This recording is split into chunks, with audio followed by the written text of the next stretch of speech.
लिखा है एक ज़ईफ़ा थी कि जो मक्का में रहती थी, वो इन बातों को सुनती थी मगर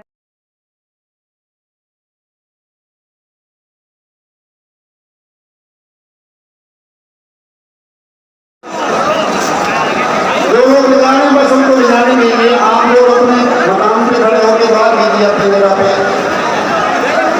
अंदर ज्यादा लोगों के जाने से तकसीम मुश्किल हो जाएगी।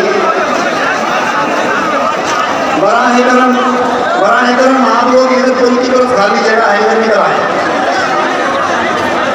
जो लोग दीदार कर चुके हैं वो तो बिल्कुल ना जाए, जो ना कर सके वो भी अल्लाह के हवाले करें, हम दुआ करें, दुरूद पढ़ें, कलमा शरीफ पढ़ें और अंदर जाने की कोशिश न करें।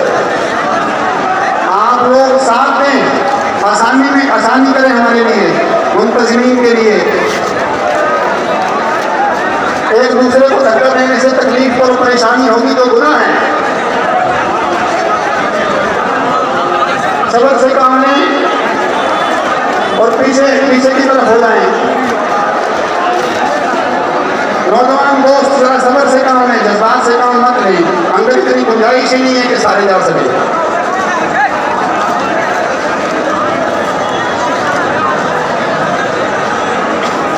चलते नहीं भाई, इधर निकलते रहो, पीछे पुल की तरफ निकलते रहो। बाकी साथी के हाथ से इशारे करो, जुबानों पे कलमा हो, तौसीफ हो, दुआ हो। ऐसा निकलते रहो, कलमा शरीफ पढ़ते हुए पीछे निकलो।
तशरीफ ले आए हैं, नमाज जनाजा हज़रत पीर साहब पढ़ाएंगे। हमारे दरमियान जमनानगर हरियाणा से बूढ़िया से पीर जी हुसैन अहमद साहब तशरीफ ले आए हैं। नमाज जनाजा वो पढ़ाएंगे। मौलाना रोशनदीन साहब कासमी मेरे पास जो एहसान उनको गुजारिश